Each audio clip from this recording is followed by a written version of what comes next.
Programme, সেই ক্ষেত্রে নিরাপত্তার জায়গাটা আপনারা কিভাবে নিশ্চিত করছেন আপনাদের দলীয়ভাবে এবং সেই সাথে প্রশাসনের সাথে যারা রয়েছেন, কিভাবে আসলে এটা সমন্বয় করছেন, কিভাবে নিরাপত্তার জায়গাটা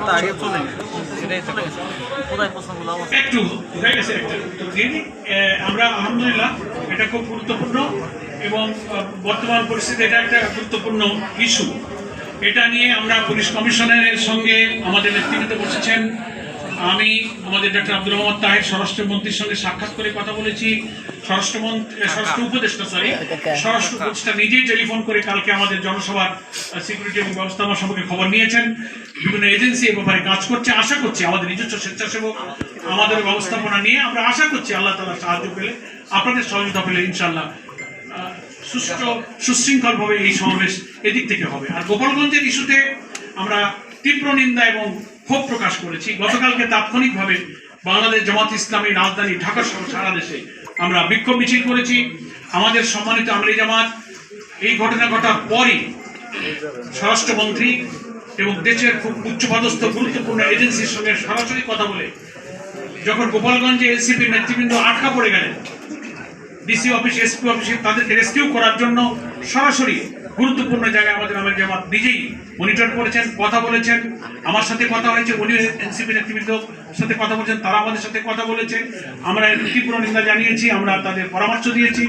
আমরা মনে করি যে একটা নিষিদ্ধ ছাত্র দল বা যুব ছাত্র সংগঠন আছে, ছাত্র সংগঠন বা রাজনৈতিক সংগঠন, এরকম একটা পূর্ব ঘোষিত গণতান্ত্রিক প্রোগ্রাম, তাদের সাংবিধানিক অধিকার, তারা সারা দেশে পদযাত্রা করছে, পূর্ব নির্ধারিত টাইম তাদের ছিল, সেইখানে এইভাবে দিনের বেলা হামলা করে বসলো।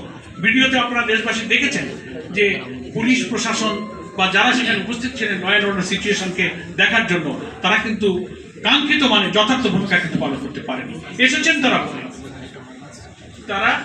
এসেছে পরে, কিন্তু তখন কিন্তু দুর্ঘটনা কিন্তু ঘটে গেছে। যাই হোক, তারপরে আমাদের আমির জামাত সহ দেশবাসী যখন উদ্বিগ্ন হয়েছেন, গুরুত্বপূর্ণ জায়গায় আমরা কথা বলেছি, তারপরে তাদেরকে উদ্ধার করে নিরাপদে তাদেরকে পাঠাবার ব্যবস্থা নেওয়া হয়েছে। এটার জন্য আমরা তীব্র নিন্দা জানাই এবং বিস্ময়ের ব্যাপার যে সশস্ত্রভাবে গোপালগঞ্জের সেই সব জায়গাগুলোতে তারপরও তারা যে মিছিল করেছে, বিক্ষোভ করেছে, ডিসি অফিসে, এসপি অফিসে হামলা করেছে, কারাগারে হামলা করেছে, এটা খুবই ন্যাক্কারজনক। এর আমরা তীব্র নিন্দা জানাই এবং এই অবস্থা নিরসন হওয়ার জন্য আজকে সারা দেশে জামাত ইসলামী বিক্ষোভ দিবস ঘোষণা করেছে।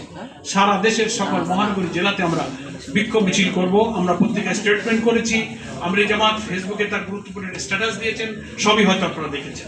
আমরা ফ্যাসিবাদ বিরোধী আন্দোলনে যারা রাজপথে ছিলেন, যারা জুলাই অভ্যুত্থানের চেতনা লালন করেন, তাদের উপর এই জাতীয় যে কোনো ফ্যাসিবাদী হামলাকে রুখে দেওয়ার জন্য জামাত ইসলামী দৃঢ় প্রতিজ্ঞ আছে। তাদের পাশে আমরা থাকবো।